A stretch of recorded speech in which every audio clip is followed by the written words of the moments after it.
Good morning and welcome to our Alaska Collaborative on Health and the Environment teleconference titled Protecting Communities from Exposure to Harmful PFAS Chemicals, the Urgent Need for Safe Drinking Water Standards in the Absence of Federal Action.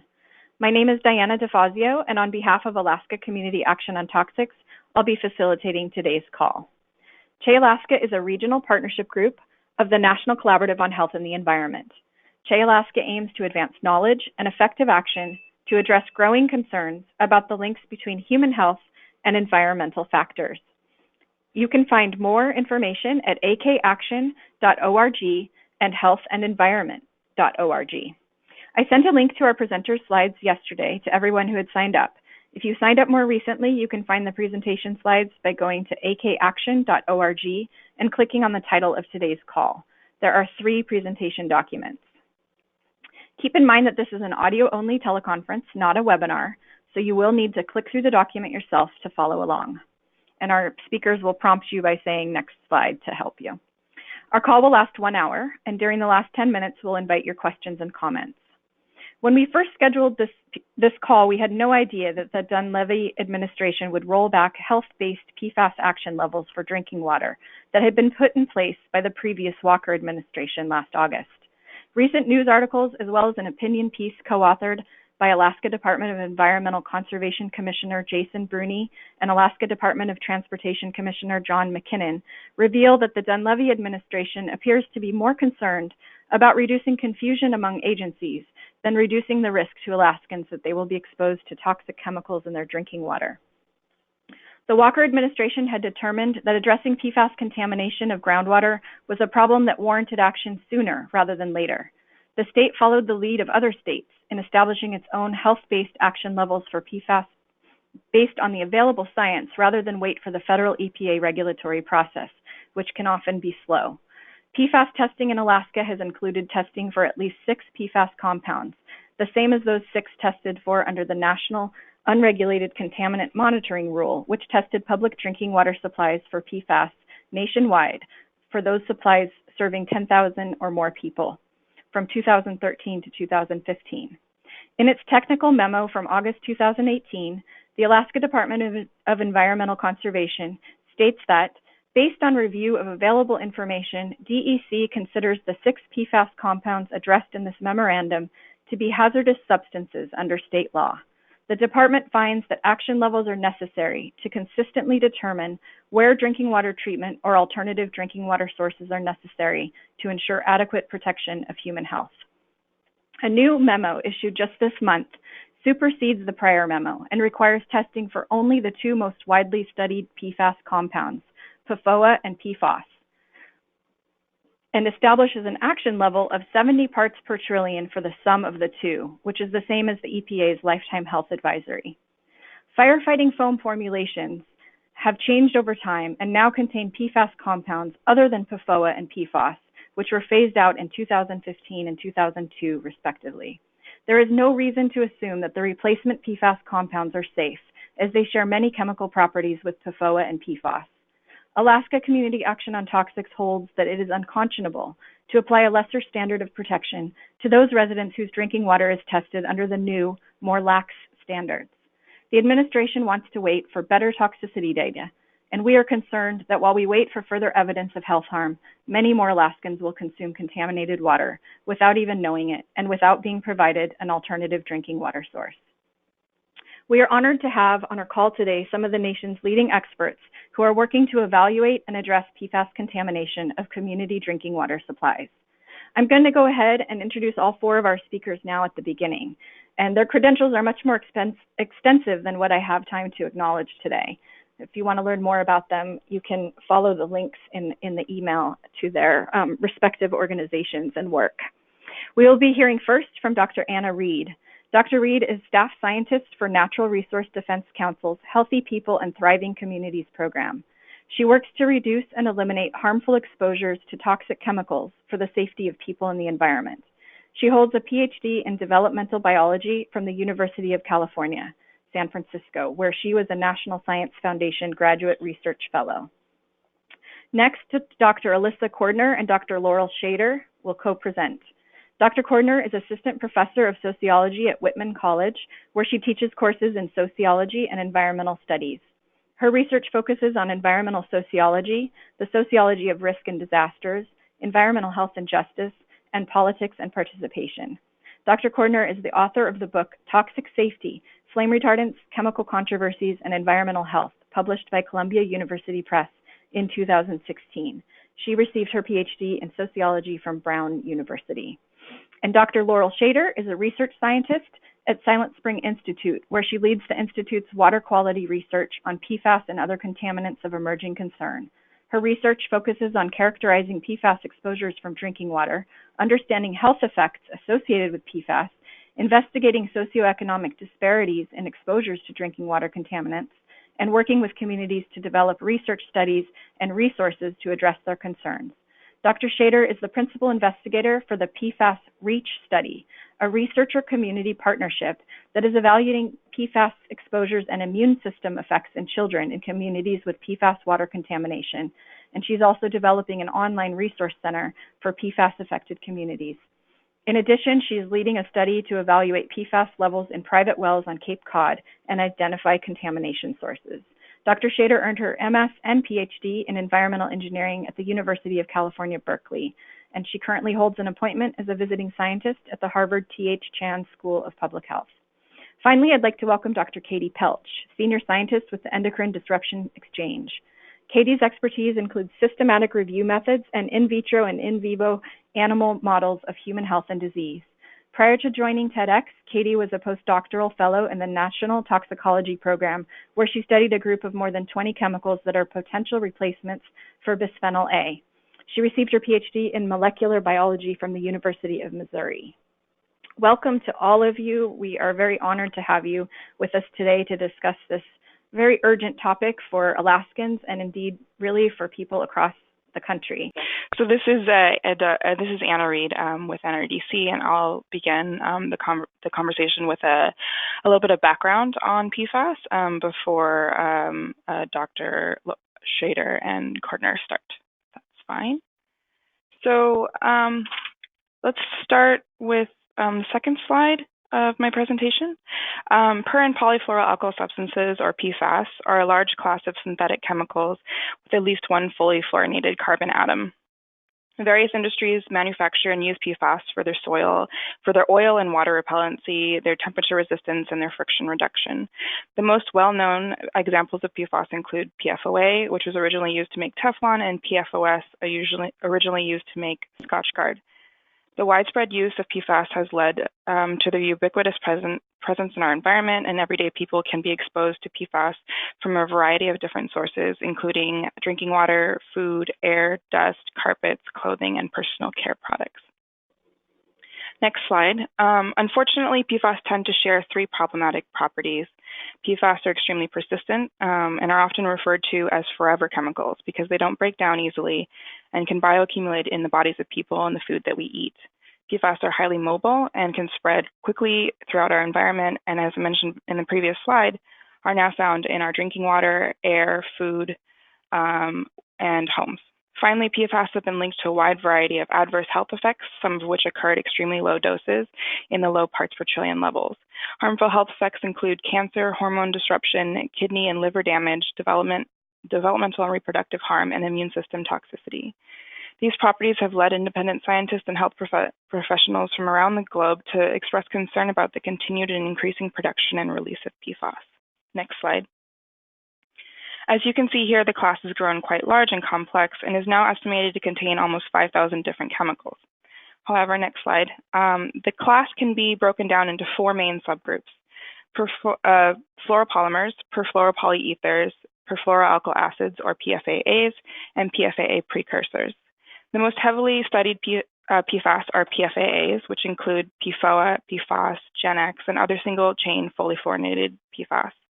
Although we don't have toxicity data on all 4,700 chemicals in the PFAS class, what we do know is that, as the acting director of California's Department of Toxic Substance Control explained very succinctly in a hearing a few months ago, all roads lead to PFAAs. And what that means is that PFAAs are either required to make fluoropolymers and perfluoropolyethers, which we know results in the release of PFAS into the environment from their industrial waste, as was seen with the production of Teflon, and also during incineration of products containing these types of PFAS. Finally, there's a large subgroup at the bottom of PFAS that are only partially fluorinated, which are called PFAA precursors because they can break down into PFAS over time in the environment. Thus, regardless of the type of PFAS being produced and used, PFAA production and use will result in increased exposure of PFAAs, which are associated with serious health harms. Next slide. The health effects associated with PFAAs were extensively reviewed by the Agency for Toxic Substance and Disease Registry within the CDC last year. Here's a summary of some of the effects that the CDC found to be linked with PFAA exposure.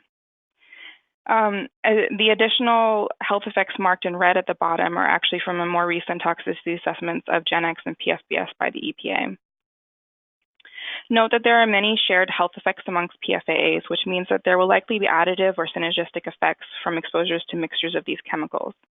What this means is that when we are exposed to a mixture of PFAS, which have been demonstrated to be the case more often than not, the total effect would be significantly greater than be caused by any individual PFAS in the mixture.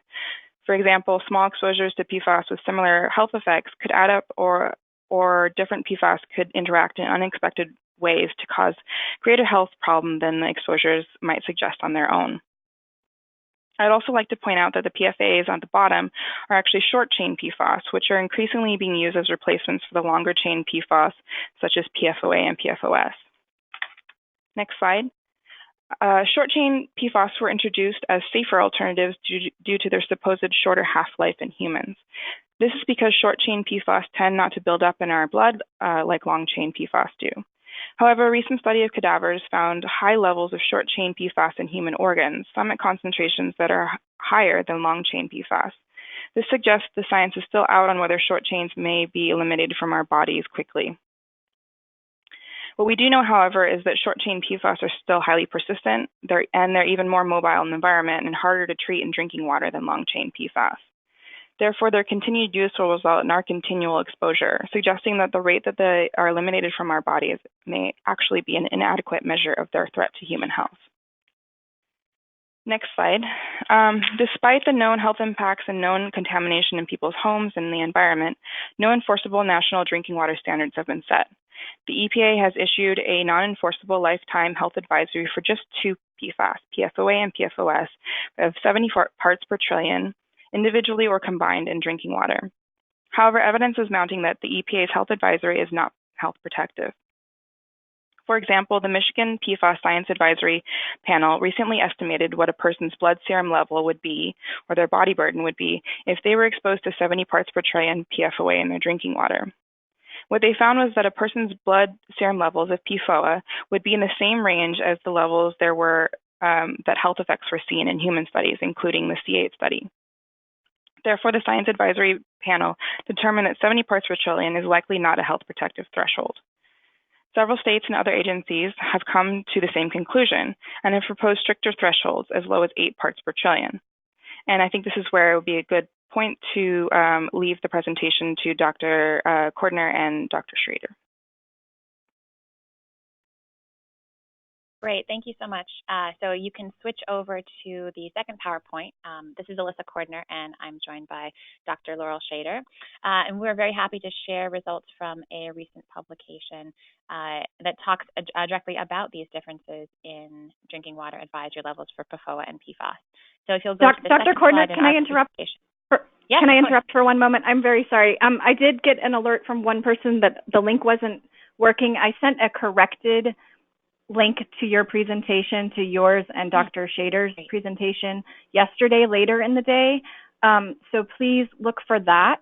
Make sure it says corrected at the top. And in the meantime, I'm sending another email with the link. So hopefully everyone will be able to download the presentation. I'm sure that they will if they go to the corrected email, but I want to alert all of our participants to that little glitch. So please continue. Okay, great. And I guess I should say you can also just go directly to the presentation by going to our website, akaction.org. Click on the title of today's call. When you arrive on that page, you will have a link that works.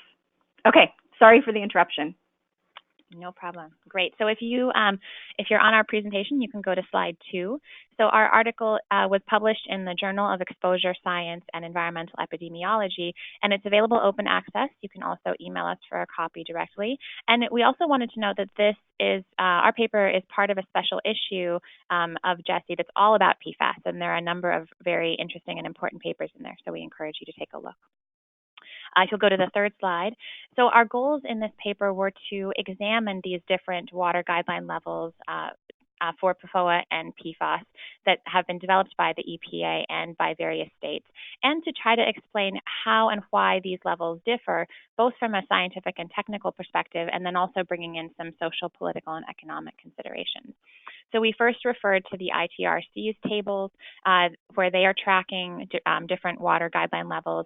We also contacted state health and environmental agencies around the country to identify additional guideline levels and to establish which states were sort of defaulting to the EPA's level versus developing their own levels.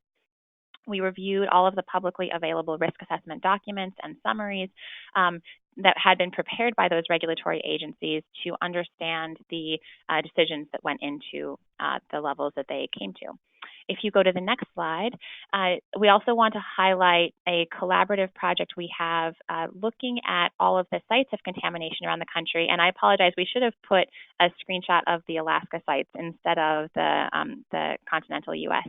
But we have nearly 200 sites around the country. There's an update to this map that's going to be coming out next month with additional documented sites. So do watch for that, and there's the website there in the presentation. I'll turn it over to Laurel now to talk a little bit about drinking water regulation. Thanks, Alissa. This is Laurel Schaider from Silent Spring Institute.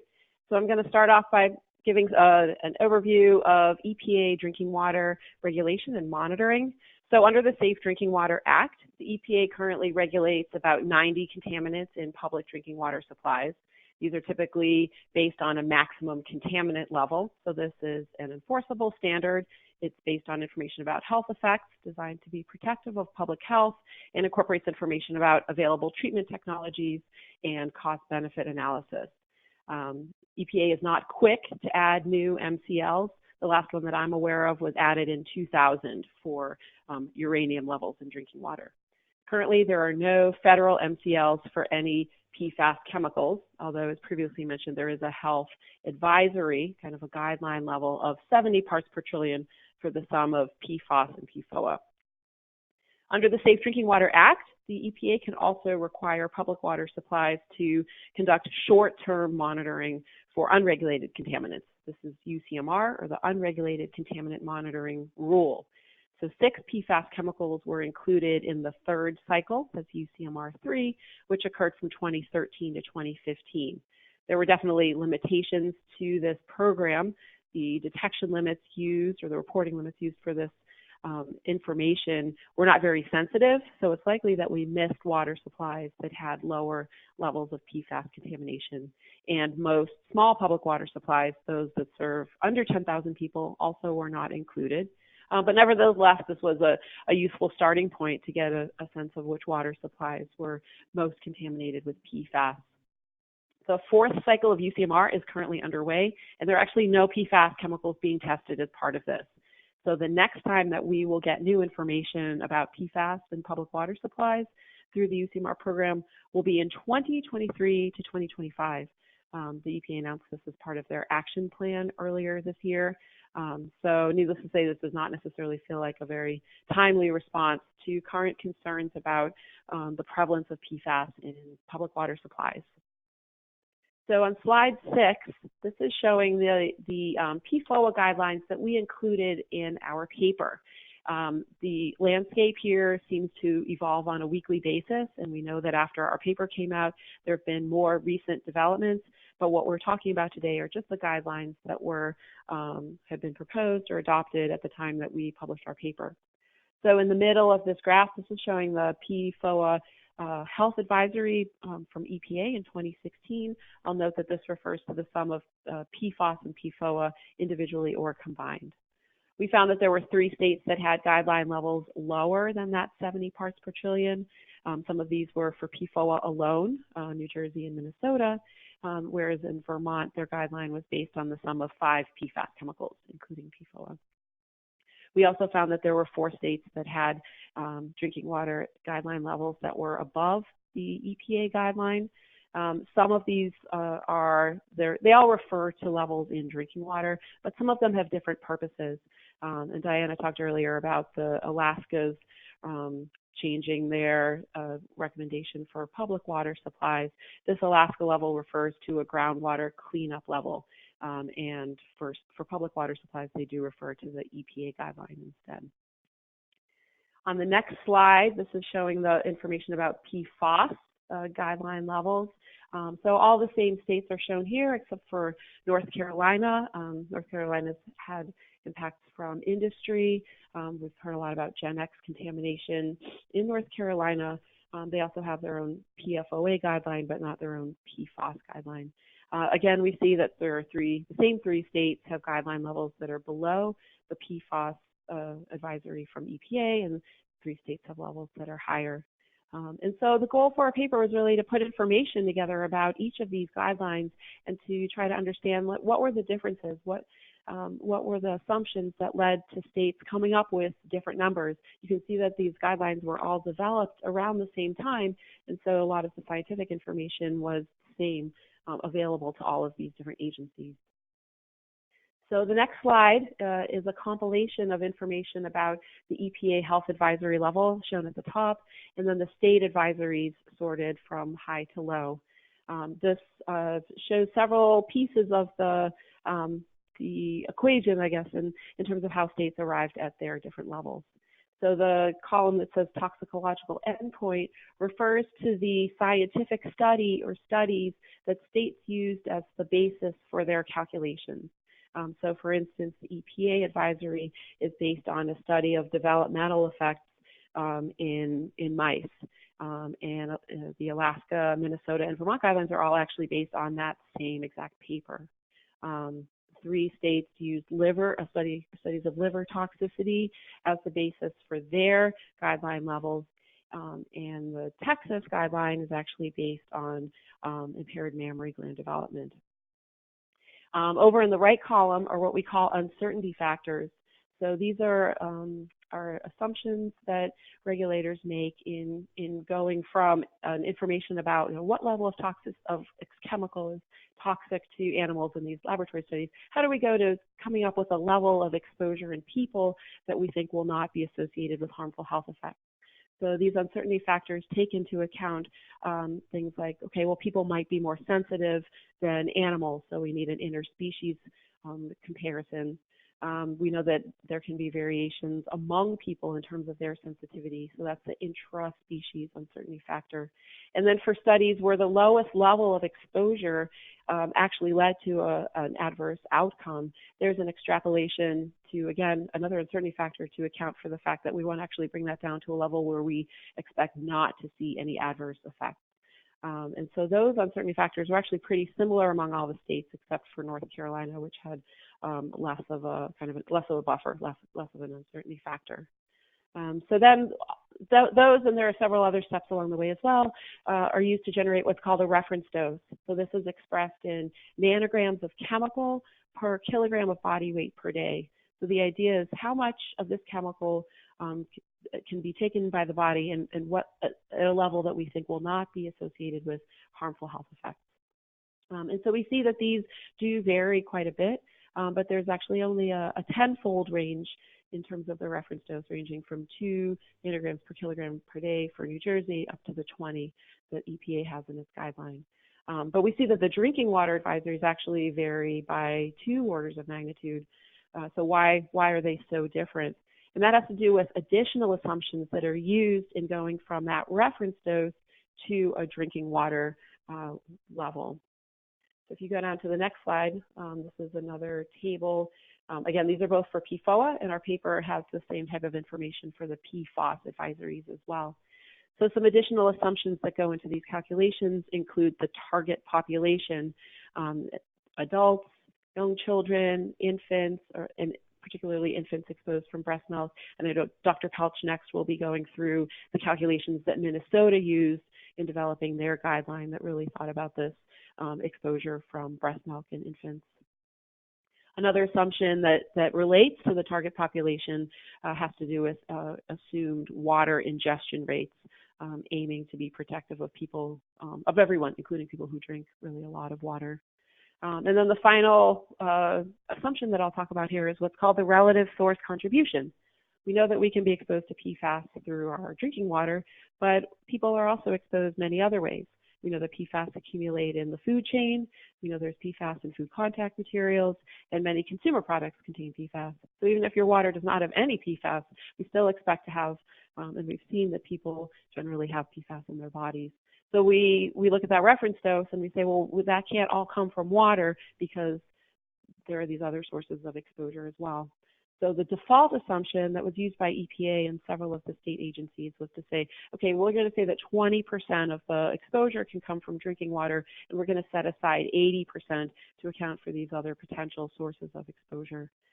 Several states, Maine and Minnesota, actually used more state-specific information about typical exposures among residents and said, okay, here's actually what we think that people are being exposed to, and they used that to adjust how much they thought could come from drinking water. And then 2 of the guidelines are based on a relative source contribution of 100%, so just assuming all that PFAS exposure is coming from drinking water, and some of that has to do with the fact that these are based on groundwater cleanup levels rather than being intended for public water supplies.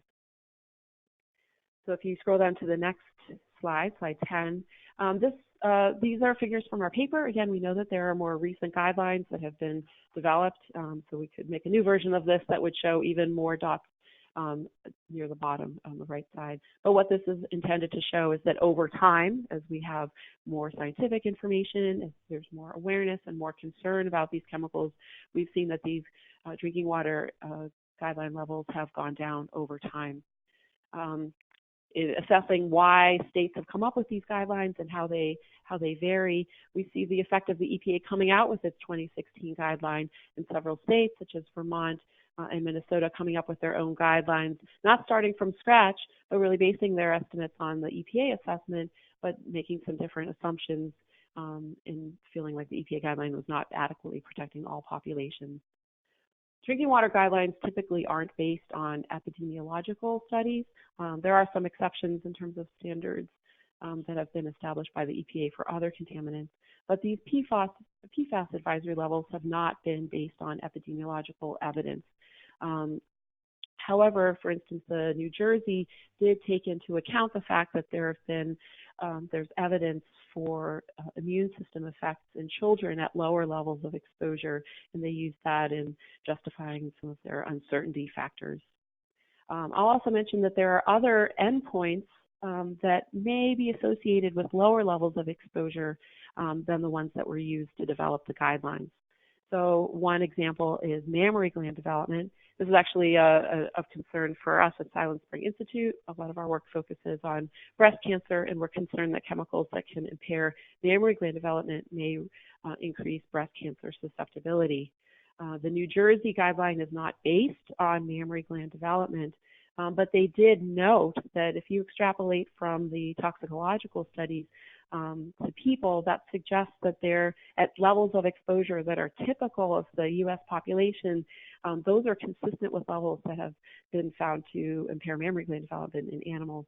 And they noted that other drinking water standards have not been based on mammary gland development, but they did include an extra uncertainty factor to be precautious because of these effects at lower levels associated with impaired mammary gland development. And so with that, I will turn it back to Dr. Cordner. Great, thank you. I'm just going to highlight a few social, political, and economic influences that add to our understanding beyond those scientific and technical decisions that went into the health advisory levels. So the first is a cluster of impacts in terms of how industry might be influencing the development of these guideline levels, in particular the PFAS producing industry. So we know from historical documents and examples of particular companies that industry has pursued what they call a science-based defense strategy, which can include contributing funds to researchers to produce certain types of PFAS science or to produce certain types of risk assessments. We also know that the industry has directly influenced or contributed to guideline levels in some states. For example, the first guideline level in West Virginia. We also would point to what's called the funding effect in research that shows that the source of funding is correlated with the outcomes of particular studies.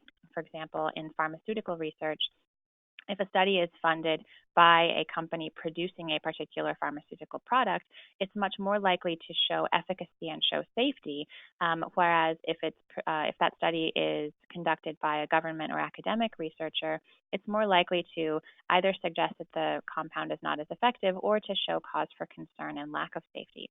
And we see the same pattern in the chemical industry as well.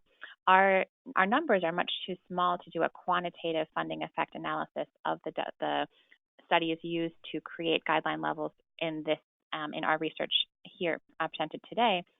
But we would note that risk assessments that have been funded by the PFAS industry, for example, a 2009 PFOA risk assessment that was funded by DuPont and 3M and was heavily referenced by North Carolina's PFOA guideline level, identified a much higher level, 880 nanograms per liter, as what they called a reliable and conservative level for an MCL. This is over 12 times higher than the EPA's health advisory and much higher than safe levels identified by academics or other states.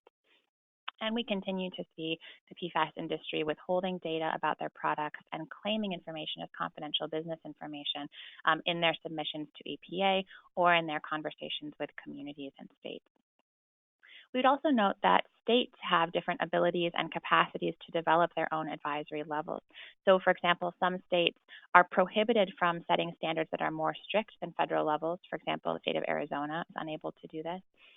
And states also have different capacities in terms of, do they have a toxicologist on staff? Do they have a risk assessor on staff with expertise in PFAS?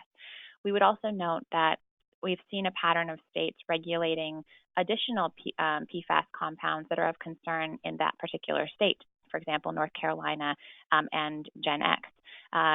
But we also see states with lots of PFAS contamination that do not have their own guideline levels, for example, West Virginia and Alabama. Finally, we would note that there has been community pressure to develop more protective guidelines. For example, the state of Vermont saw a lot of pressure from residents of impacted communities that motivated the state of Vermont to develop a more protective guideline. If you go to the next slide, we would highlight here a number of recent actions. You know, it's always great when your research is so cutting edge that it is out of date before the paper even makes it to press.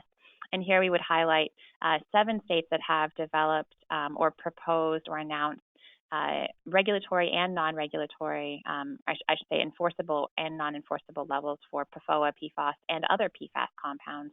For the sake of time, I won't run through these, but we'd be happy to talk about them in Q&A. I would just note, however, that several states, or that Pennsylvania, for example, has specifically announced their intention to begin the MCL process for PFOS and PFOA because they see the EPA's action plan as moving too slowly.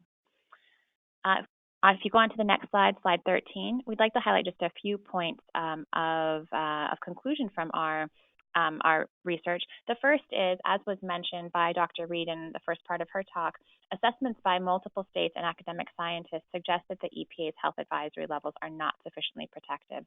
And this has also been buttressed by recent assessments from ATSDR and from the European Food Safety Authority, which both find reference doses much lower than the EPA's reference dose.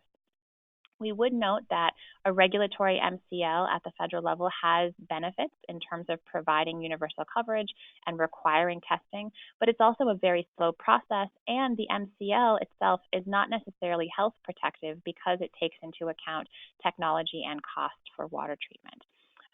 Other options would include listing different PFAS under CERCLA or RCRA, and the EPA's action plan has identified listing PFOA and PFOS as hazardous substances. We would also note the number of states moving beyond PFOA and PFOS. We have recently heard, as Diana mentioned, that Alaska has decided not to be looking at other PFAS beyond PFOA and PFOS, but this seems like a limitation given the number of other states identifying additional PFAS compounds as cause for significant concern. And finally, we would note that this patchwork of state-level regulation, along with different legislative outcomes in various states, leads to uneven protection for residents and for people who experience occupational exposures. On our last slide, we'd just like to thank our co-authors on this paper, our collaborators, and our funders from the National Science Foundation, NIEHS, the California Breast Cancer Research Program, and the Broad Reach Foundation. We'd also like to note that we are, the two of us are both members of the steering committee of the second National PFAS Conference, which will take place in Boston, Massachusetts in June of this year. And you can find more information about that conference, including registration information, at our website, which is pfasproject.com. So thank you very much. I'll turn it over to the next speaker. Great, thanks. Can you guys hear me? This is Katie Pelch.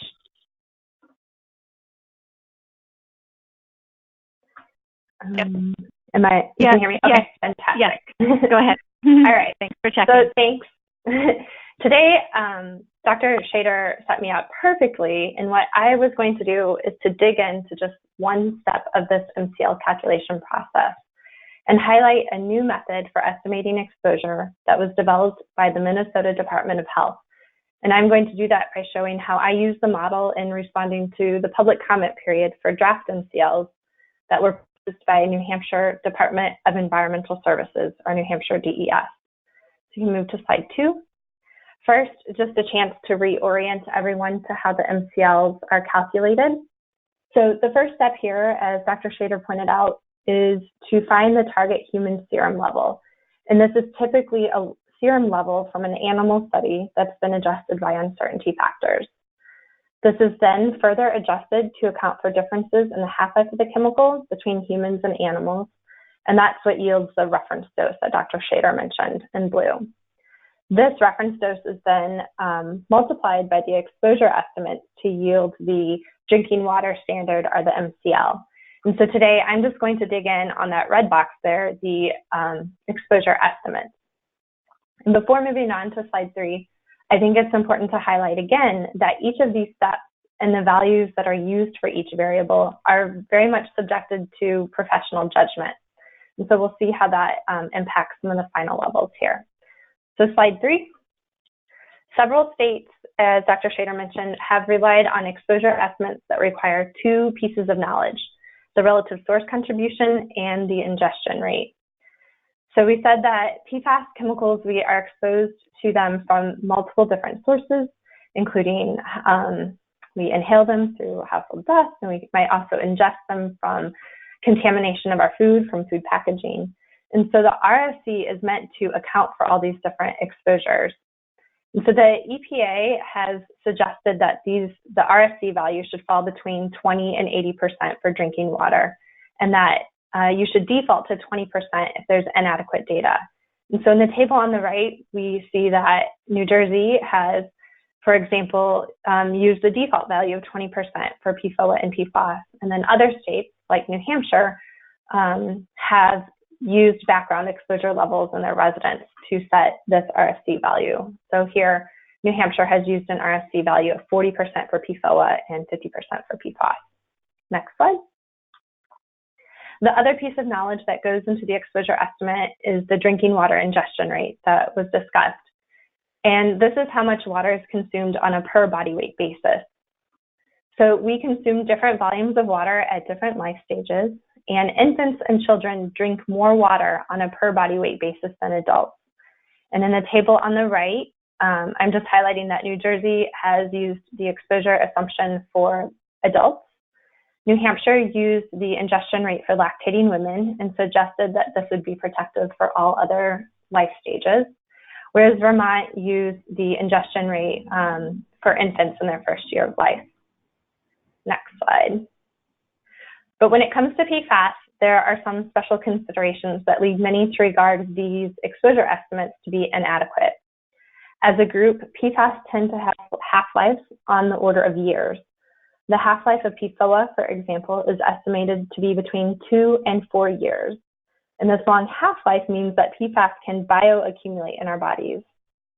PFAS are also known to cross the placenta and reach the developing fetus. And this means that babies can be born pre-polluted with a significant PFAS body burden. It's also been shown that PFAS are transferred from a mother to her nursing baby via her breast milk. And in fact, nursing infants have been reported to have higher serum levels of PFAS and PFOA than their mothers. All of this is really concerning because the developing fetus and infants are thought to be a particularly vulnerable population. This is in part because, as I just mentioned, infants are expected to have the highest exposure on a per body weight basis, and because early life is a period of great development and growth, and even small changes in normal developmental processes can have long-lasting effects. Slide 6.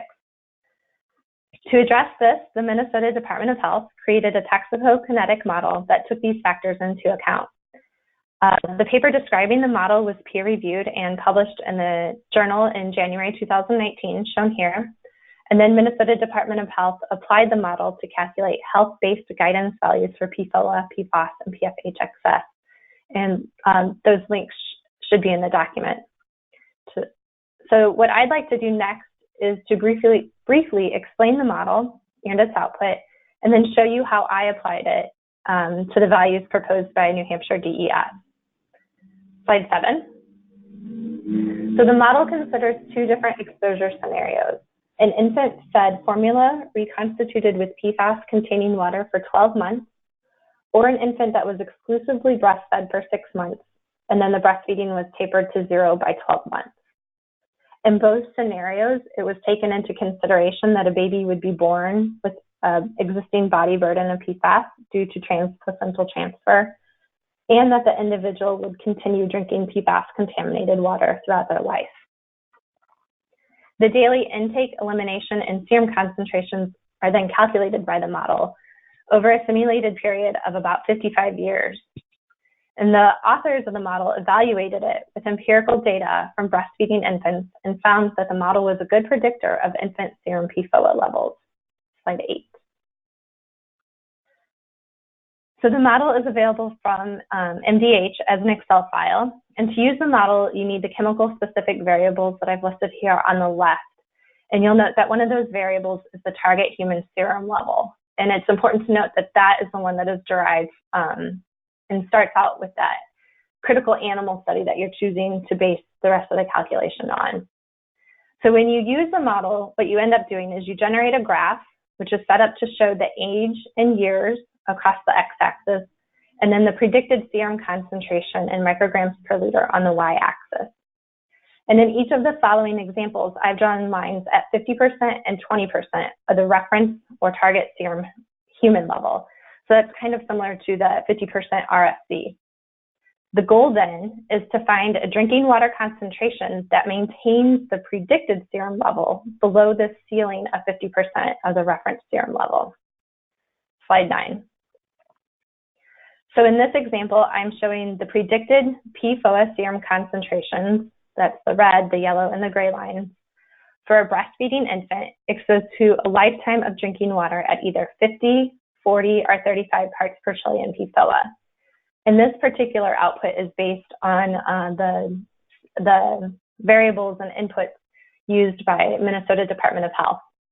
And you can see that if the drinking water level is set to 50 or 40 parts per trillion, then the predicted serum concentration, the curves there, they rise above that 50% reference line, that green line. And so that would be undesirable. So you have to go down to a drinking water level of 35 parts per trillion to maintain the serum concentration below that 50% line. Next slide. So here I'm showing you the output of the model for the two different exposure scenarios. On the left is that for formula-fed infants, and on the right for breastfed infants. And again, these are based on the parameters used by Minnesota Department of Health. The drinking water, it's important to note that the drinking water level that would be predicted, I guess, from the formula-fed infants was 150 parts per trillion. And that would not have been protective for breastfed infants because you needed a drinking water level of 35 parts per trillion to be protective of breastfed infants. And that case generally, or that scenario generally holds true for most PFAS that I've looked at so far, that the value for the breastfed infants is tends to be the most protective, sorry. And so that's what I'm going to show in the last couple of slides. So to finish up, I want to show you the implications of applying this new model to the values that were proposed by New Hampshire DES.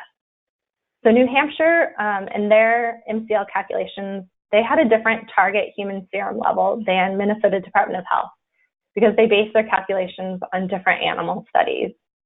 And so New Hampshire used the standard exposure assumptions, which I mentioned earlier, which were based on ingestion rates for lactating women.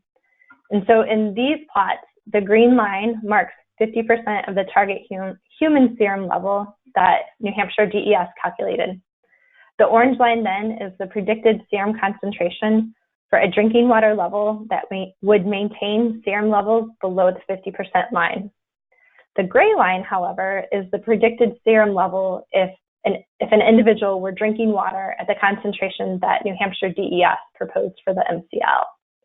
So what I hope that you can see in this slide and the next slide, which the next slide are the results for PFHXS and PFNA, is that for all 4 PFAS that New Hampshire DES proposed MCLs for, the gray line is significantly above the 50% target reference line.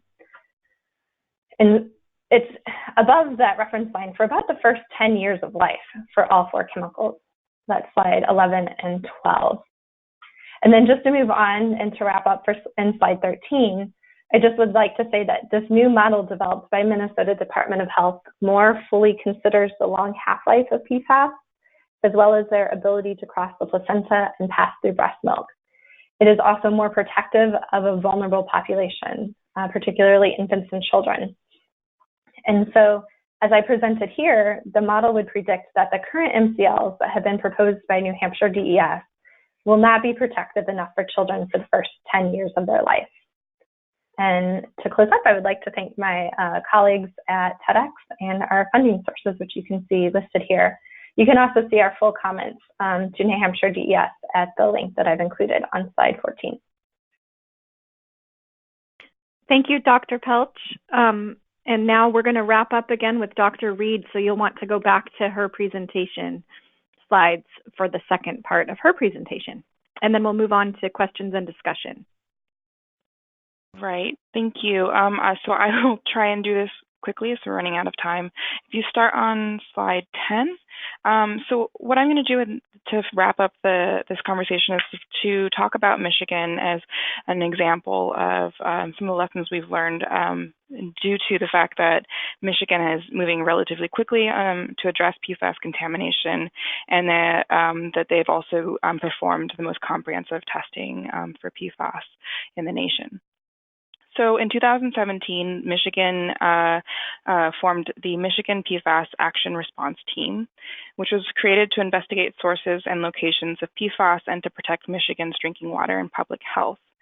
The state performed its own site investigations for sites deemed at risk for contamination based on historical and current use, and also tested all of its public water systems serving over 25 people.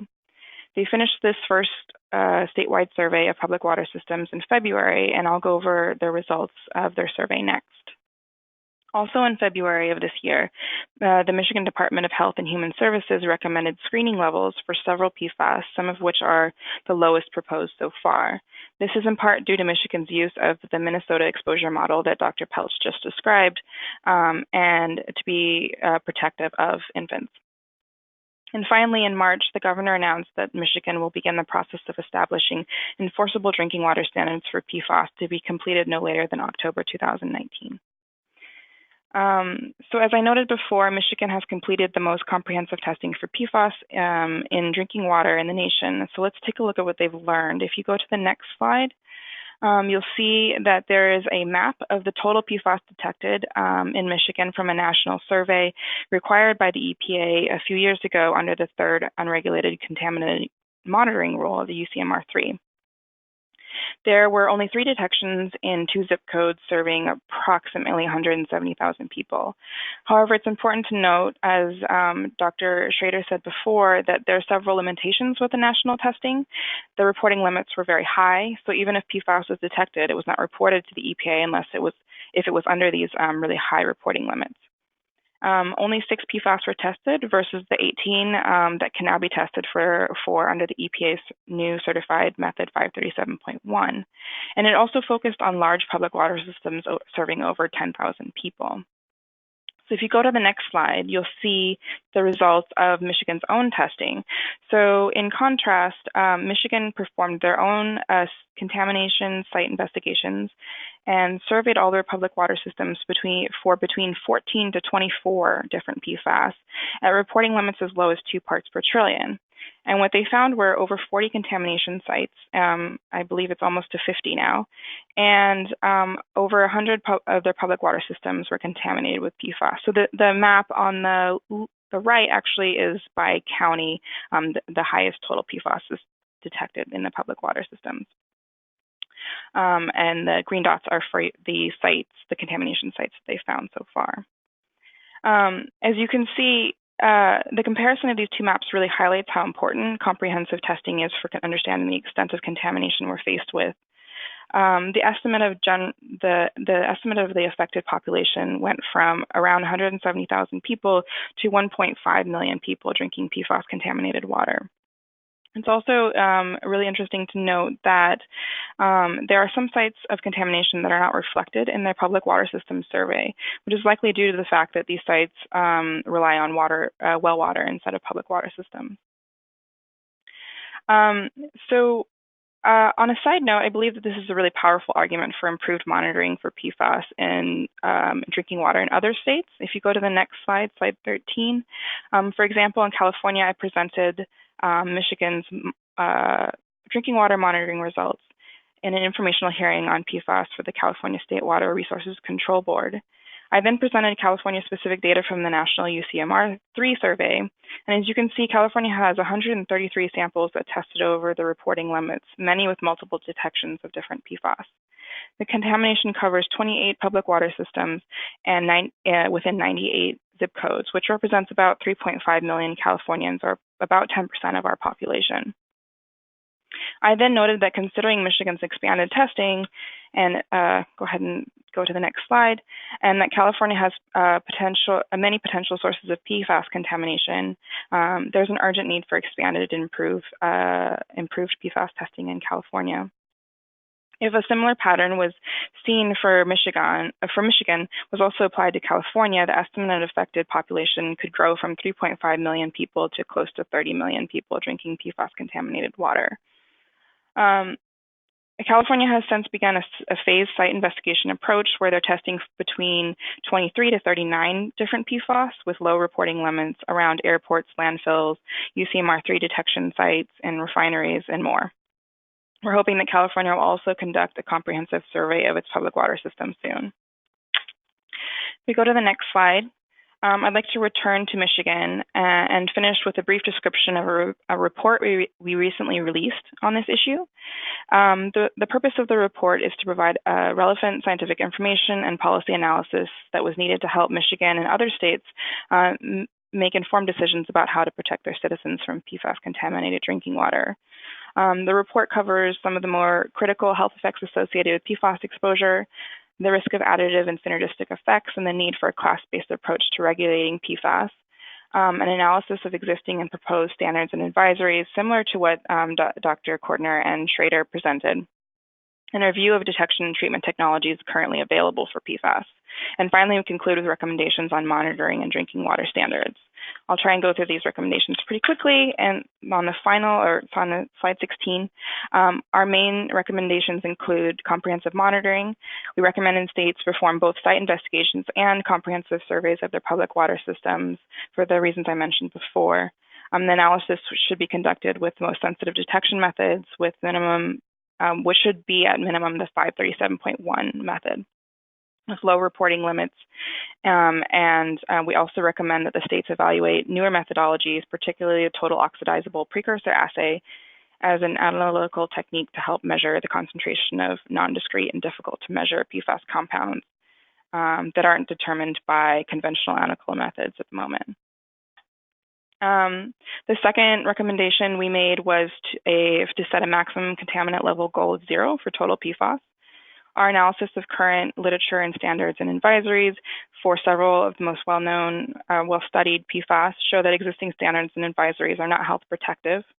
If toxicity assessments were based on the most sensitive health effects, protected of the most vulnerable population, and then fully acknowledged the uncertainties in toxicity assessment process, the maximum contaminant level goals, which are set to be fully protective of human health and not consider technical feasibility, would range between far below 1 part per trillion to 2 parts per trillion for drinking water for several of these PFAS chemicals. But this is assuming that our exposures to these chemicals occur in isolation, which they often do not. Therefore, we conclude that setting an MCLG of 0 for the class is needed to provide an adequate margin of safety to protect public health from a class of chemicals that is characterized by extreme persistence, high mobility, and associated with a multitude of different types of toxicity at very low levels of exposure. Our third recommendation is for specific well-studied PFAS. We recommend immediately set a combined maximum contaminant level of 2 parts per trillion for PFOA, PFOS, PFNA, and PFHXS, and a 5 part per trillion MCL for GenX. And this is based on current technology for detection and water treatment. So we find that reporting limits for the 4 that I mentioned at 2 parts per trillion is feasible, and 5 parts per trillion for GenX is also feasible for a reporting limit. And then we're actually water treatment technologies are able to treat below those levels. And finally, in the near future, we recommend setting a treatment technique standard for total PFAS of reverse osmosis or an equivalent technology that can achieve the same level of treatment. Since there's no single methodology for isolating, identifying, quantifying all PFAS compounds in drinking water, we recommended that states explore an analytical method such as the total oxidizable precursor assay, or a combination of methods that could be used as a surrogate for total PFAS. However, and until that can be found, we recommend a treatment technique, which is an enforceable treatment procedure to ensure contamination control for public water supplies. And the reason why we recommended reverse osmosis is because it has been demonstrated to effectively remove a broad range of PFAS compounds, and it is the most robust technology for protecting against unidentified contaminants, and does not require frequent change out of treatment media or release elevated concentrations of pollutants after the media is spent. And with that, I'd like to thank Diana for inviting us to present today, and to also acknowledge the other authors on this report, Tracy Quinn from NRDC, who was the author on the PFAS detection and treatment review, and Dr. Judith Schreiber, who was a contributing author on the risk assessment and toxicology section. And then also to thank reviewers of the report, Katie Pelch from TEDx, Sonia Lunder from Sierra Club, and Tina Swanson from NRDC. Thank you, Dr. Reade, Dr. Pelch, Dr. Schaider, and Dr. Cordner. I want to move on to the discussion time, but I'd like to know if all 4 of you are able to stay on the call a little bit over so that people may ask you questions. Yes. Okay. This is Katie. I may have to jump off, but yeah, that's fine. Okay. Well, let's get right to it then. So now we'd like to invite questions and comments from our participants. If you'd like to ask a question, please press *2 to unmute your line. It's helpful also if you can state your name and affiliation. And when you're finished, please press *2 again to mute your line so we can avoid background noise. And we ask that you try to be brief, since this was a packed presentation with 4 presenters, and we want to get to a number of questions before we're out of time.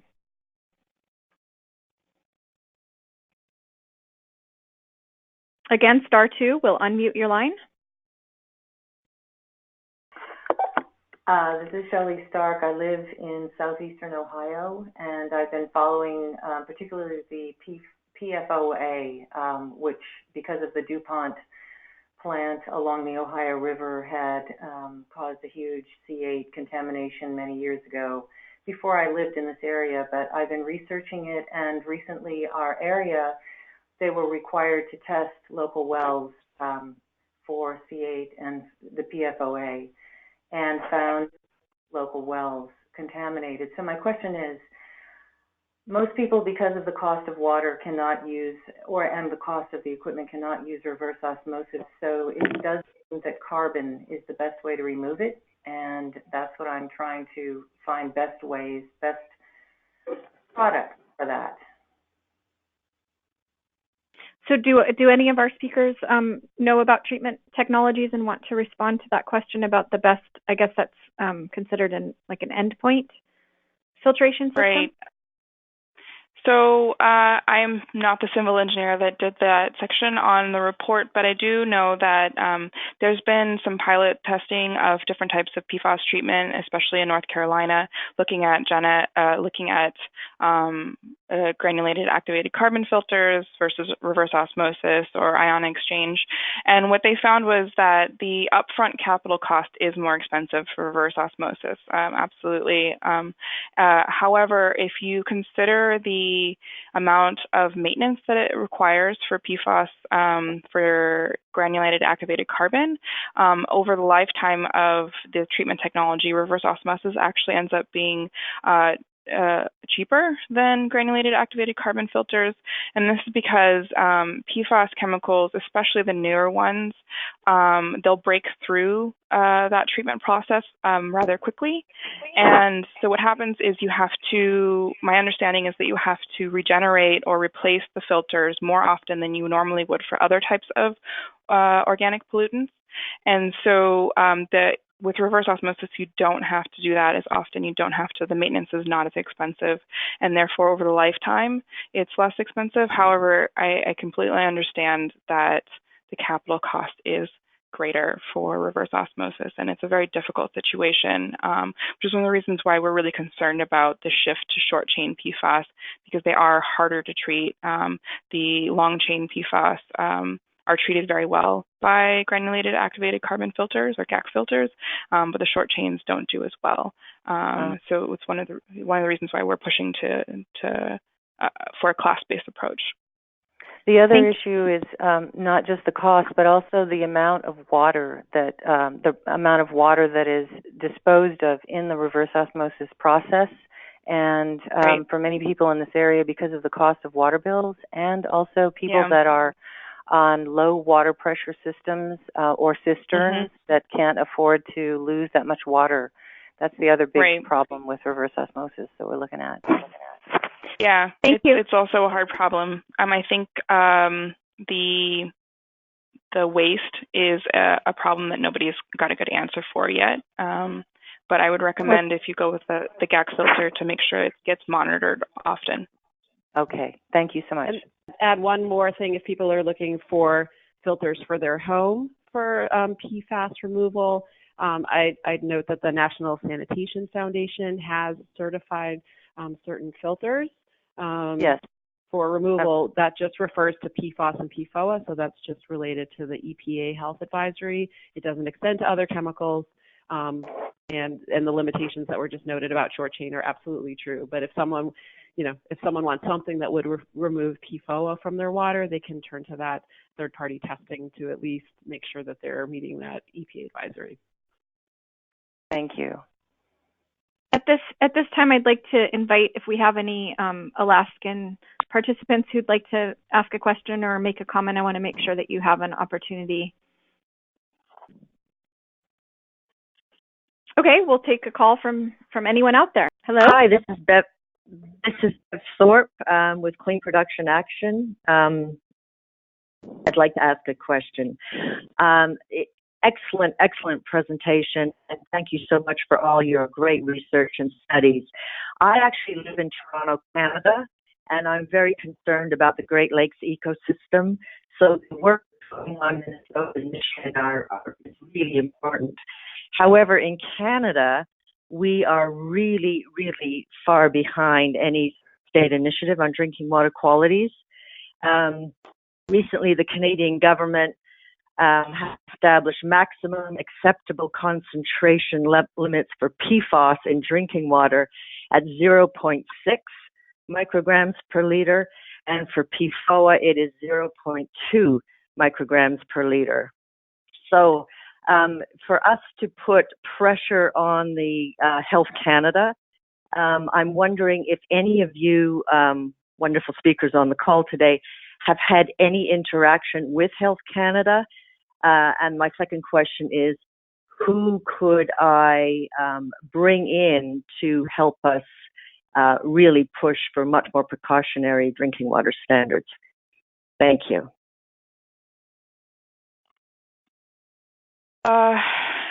This is Anna from NRDC. I have worked with somebody who is much more familiar with the Canadian chemical regulation process. I asked her a bunch of questions a year ago. If you email me, I can find that contact. I don't remember the name off the top of my head, but she would be a good resource. Thanks, Anna. I think we have time for one more brief question or comment before we have to close. This question is for Dr. Reade and Dr. Pelch. This is Laurel from Hoosick Falls. Hello, both of you. Hi. Hey. My question is, the New York State recommendations of the 10s, the public comment is going up, I'm told, in May and June. And you both submitted science, thank you so much, for their consideration.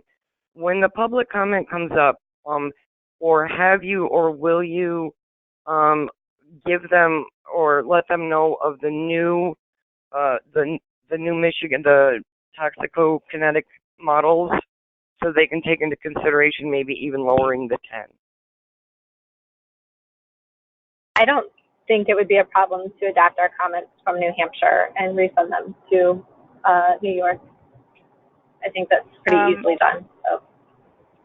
Yeah, I actually I'm hoping to have the bandwidth to adapt the Michigan report to a more general state report, and also to add in a more in-depth analysis of the Minnesota model to the report. So yes, plans are to submit information to Michigan or to New York as well. Oh, thank you so much. And also to note that for the Alaska folks, myself and Lorene Allen are coming to Alaska. We've been invited by PM Miller and IPEN to come up and do a presentation next month. So we can share what we've learned here. We're really looking forward to having you. Oh, thank you so much. We're looking forward to coming. I want to give our presenter, we're out of time for questions and comments, but I would like to give our presenters a last opportunity to say anything if there was something that they left out that they'd really like to make sure to say. Hi, this is Laurel. I would just like to put in a plug for the second National PFAS Conference. This will be happening at Northeastern University June 10th to June 12th. This is a collaboration on the steering committee, Alissa and myself, Phil Brown of Northeastern University, Testing for Peace, Toxic Section Center, Michigan State University, the Steep Superfriend Research Program, and probably a couple other people I've forgotten. So you can go to pfasproject.com. The registration is now online. Great, and I'll include that link in the follow-up email that I'll be sending. Any of our other speakers want to say anything before I close out the call? Thank you for having us. Well, thank you so much. Thank you to our presenters for your time in preparing and presenting today, and to everyone who called in. It's a really important call, and it has been recorded, so I will be sending an email out in the next day or two with a link to the recording when it's posted to our website, so you can listen again or share it with friends and colleagues. And in addition, our next call will be on May 22nd and will be a report on what occurred at the Stockholm Convention on Persistent Organic Pollutants, which is taking place in Geneva, April 28th, just starting up here in a few days, to May 9th. And certain PFAS are among the chemicals being considered for a worldwide ban under the international treaty, but you'll hear about the other chemicals that are also being considered and what happened at that very important meeting. So you'll be receiving an announcement and sign up information for that. So finally, please consider making a donation to Alaska Community Action on Toxics to support our monthly J-Alaska calls. You can do so at www.akaction.org. Thanks again to everyone. If you have additional questions or comments, please feel free to contact us by calling 907-222-7714. And you can also email me at diana@akaction.org. Have a wonderful day. Thank you.